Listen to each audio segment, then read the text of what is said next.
नमस्कार मित्रांनो, महाराष्ट्र राज्य परीक्षा परिषद पुणे यांच्यातर्फे जी एक्झाम घेतलेली होती महाराष्ट्र शिक्षक परीक्षा 2025 ची, याच्या निकालाबाबत अंतरिम निकालाबाबत एक निवेदन करण्यात आलेलं आहे. प्रसिद्धी निवेदन करण्यात आलेलं आहे.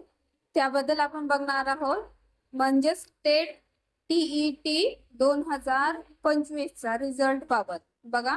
शासन निर्णय दिनांक 23 ऑगस्ट 2013 अन्वये शासनाच्या वतीने महाराष्ट्र राज्य परीक्षा परिषद पुणे या कार्यालयामार्फत महाराष्ट्र शिक्षक पात्रता परीक्षा TET 2025 परीक्षेचे आयोजन रविवारी दिनांक 13/11/2025 रोजी करण्यात आले होते. म्हणजे हा निकाल आपल्याला 13 नोव्हेंबरला जी एक्झाम घेतलेली होती त्याबाबतचा आहे.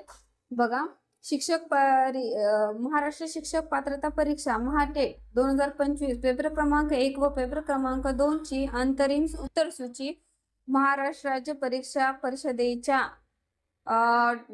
mahatet.in या अधिकृत संकेतस्थळावर 12/1/2026 रोजी प्रसिद्ध करण्यात आली होती.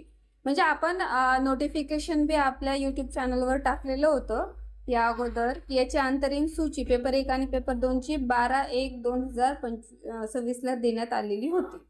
आता बघा, तरी पेपर क्रमांक 1 व पेपर क्रमांक 2 साठी प्रविष्ट झालेल्या उमेदवार परीक्षार्थ्यांच्या अंतरिम निकाल दिनांक 16/1/2026 रोजी mahatet.in या संकेतस्थळावर उमेदवार परीक्षार्थ्यांच्या लॉगिन मध्ये ऑनलाईन पद्धतीने सायंकाळी 6 वाजल्यापासून पाहता येईल. मित्रांनो, आपण खूप दिवस झालं TETचा रिझल्टची वाट बघत होतो. त्यामुळे बघा, TETचा रिझल्ट लागलेला आहे. पेपर 1 आणि पेपर 2 ची अंतरिम सूची ही 12 जानेवारीला प्रसिद्ध करण्यात आलेली होती. आता आपल्याला TETचा रिझल्ट लागलेला आहे. सायंकाळी 6 वाजल्यापासून हा रिझल्ट आपल्या लॉगिन ID वरती उपलब्ध होईल पाहण्यासाठी आपल्याला. त्यामुळे सर्वांनी लॉगिन ID आणि यूजर ID जपून ठेवलेलाच असेल. तुम्ही तुमचा रोल नंबर टाकून तुम्ही त्यावरती बघू शकता तुमचा TETचा रिझल्ट. आता बघा पुढे मित्रांनो, अंतरिम निकालाच्या अनुषंगाने गुणपडताळणी करावयाची असल्यास अथवा त्रुटी आक्षेप असल्यास mahatet.in या संकेतस्थळावर दिनांक 16/1/2026 ते दिनांक 21/1/2026 रोजी सायंकाळी 6 वाजेपर्यंत उमेदवार परीक्षार्थींना लॉगिन मधून ऑनलाईन पद्धतीने आक्षेप नोंदविता येईल. अन्य मार्गाने आलेल्या अर्जांचा विचार केला जाणार नाही, याची संबंधित सर्व उमेदवार परीक्षार्थ्यांनी नोंद घ्यावी. म्हणजे बघा मित्रांनो, आपल्याला रिझल्ट लागलेला आहे आणि अंतरिम सूची आलेली आहे. रिझल्ट लागला त्यानंतर आता आपल्याला जर आपला कमी मार्क वाटत असतील किंवा कोणत्या प्रश्नावरती आपल्याला डाऊट असेल तर तुम्ही त्या प्रश्नावरती आक्षेप घेऊ शकता.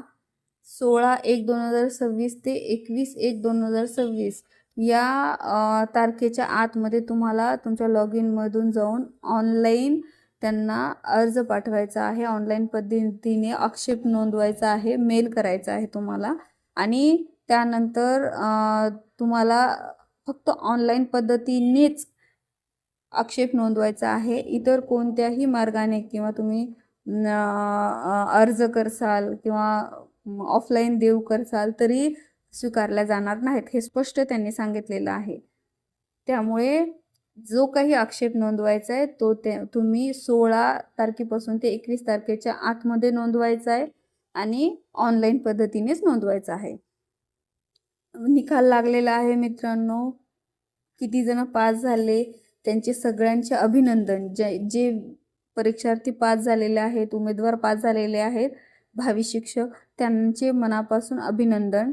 आणि जे काही पास झालेले नाहीत, कारण TETची पास होण्याची टक्केवारी खूप कमी असते, जे कोणी पास नाही झालेले त्यांच्यासाठी सेकंड चान्स आहे CTETचा.